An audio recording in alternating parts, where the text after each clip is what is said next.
Hello दोस्तों, आज की वीडियो का टॉपिक है बिहार में जातिगत जनगणना। बिहार राज्य सरकार द्वारा जाति सर्वेक्षण 2023 के आंकड़े जारी किए, जिसमें पता चला कि वहां पर ना ओबीसी और ईबीसी यानी कि अति पिछड़ा वर्ग का संयुक्त रूप से राज्य की कुल आबादी में 63% का हिस्सा है। मतलब सबसे ज़्यादा ईबीसी और ओबीसी है। ये कुछ आंकड़े दिए गए हैं। 36% का लगभग अनुमान है कि अति पिछड़ा वर्ग है, 27% अन्य पिछड़ा वर्ग है। फिर उसके बाद SC ST 19% और 1% पे है। प्रक्रिया क्या अपनाई गई? उन्होंने 2 चरणों में काम किया। पहले चरण में उन्होंने बिहार के सभी घरों की संख्या दर्ज की। उसके बाद 17 प्रश्नों का एक सेट दिया, जिसका उत्तर उनको देना था, मतलब जो लोग थे, ठीक है। उसमें मतलब बताया गया होगा कि तुम्हारे यहाँ क्या है, तुम्हारे यहाँ कितने बच्चे हैं, मतलब जो भी प्रोसेस हुई होगी। इस चरण के दौरान घरों में रहने वाले व्यक्ति, उनकी जातियों, उपजातियों, सामाजिक स्थितियों के बारे में पूछा गया। उनकी राशन कार्ड संख्या वगैरह अंकित की गई। ओबीसी कोटा बढ़ाना। इन सर्वेक्षण के निष्कर्ष यह बात सामने है कि ओबीसी कोटे को 27% से अधिक बढ़ाने और ईबीसी कोटे के अंतर्गत कोटे की मांग में बढ़त होने की संभावना है।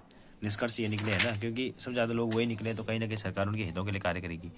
वर्ष 2017 से ओबीसी के उपकर वर्गीकरण पर विचार कर रहे जस्टिस रोहिणी आयोग ने अपनी रिपोर्ट सौंप दी है। इसकी सिफारिशें अभी तक सार्वजनिक नहीं की गई हैं। रोहिणी आयोग यही था ओबीसी के लिए। आरक्षण सीमा का पुनर्निर्धारण। यह सर्वेक्षण डेटा इंदिरा साहनी बनाम भारत संघ 1992 मामले में अपने ऐतिहासिक निर्णय में सुप्रीम कोर्ट द्वारा लगाई गई आरक्षण पर 50% की सीमा पर बहस को फिर से शुरू कर देगा।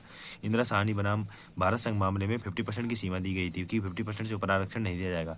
ओबीसी की जनसंख्या के आधार पर जाति समूह के विभिन्न वर्ग जनसंख्या के अनुपात में आरक्षण कोटा बढ़ाने की मांग कर सकते हैं। संवैधानिक दायित्वों की पूर्ति। जाति सर्वेक्षण संविधान के भाग 4 में उल्लिखित राज्यों के नीति निर्देशक तत्वों में बताए गए उद्देश्यों को प्राप्त करने में सहायता करेगा। इसमें संविधान निर्माताओं द्वारा उल्लिखित सामाजिक आर्थिक उद्देश्यों को प्राप्त करने में मदद मिलेगी। जातिगत जनगणना से जुड़े क्या मुद्दे? जनगणना के परिणाम। जाति में एक भावनात्मक तत्व होता है, इसी प्रकार जाति जनगणना के राजनीतिक और सामाजिक प्रभाव होते हैं। जाति की संदर्भ विशिष्टता। भारत में जाति कभी भी वर्ग या अभाव का प्रतीक नहीं रही है। यह एक विशिष्ट प्रकार का अंतर्निहित भेदभाव है जो अक्सर वर्ग से परे होता है। उदाहरण के दलित उपनाम वाले लोगों को रोजगार के लिए साक्षात्कार हेतु बुलाए जाने की संभावना कम होती है। मकान मालिकों द्वारा उन्हें किराएदार के रूप में स्वीकार करने की संभावना कम होती है।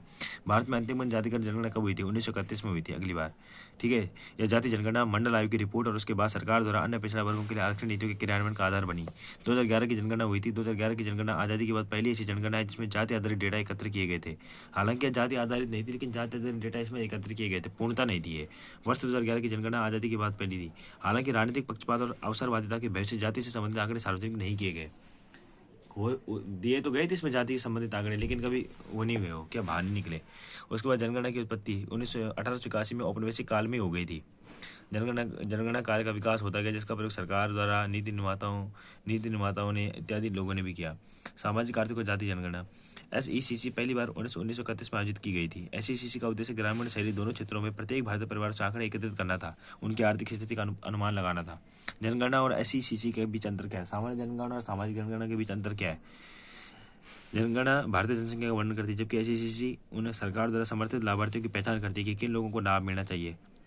इस प्रकार से जनगणना अधिनियम 1948 के अंतर्गत आती है जनगणना, इसलिए सभी डेटा को गोपनीय माना जाता है। जबकि SECC वेबसाइट के अनुसार SECC में दी गई सभी व्यक्तिगत जानकारी सरकारी विभागों द्वारा परिवारों को लाभ प्रदान करने या लाभों से प्रतिबंध करने के लिए हेतु उपयोग में उपलब्ध होती है। जनगणना अधिनियम 1948 के अंदर जनगणना के संबंधित जो डाटे होते हैं उन्हें गोपनीय रखा जाता है, लेकिन SECC में जो जातिगत जनगणना होती है इसमें कहीं ना कहीं सरकार को लाभार्थी को लक्षित करने के लिए उनके डेटा को सार्वजनिक किया जाता है। इस प्रकार से वीडियो समाप्त होती है। वीडियो को लाइक शेयर और सब्सक्राइब जरूर कीजिए।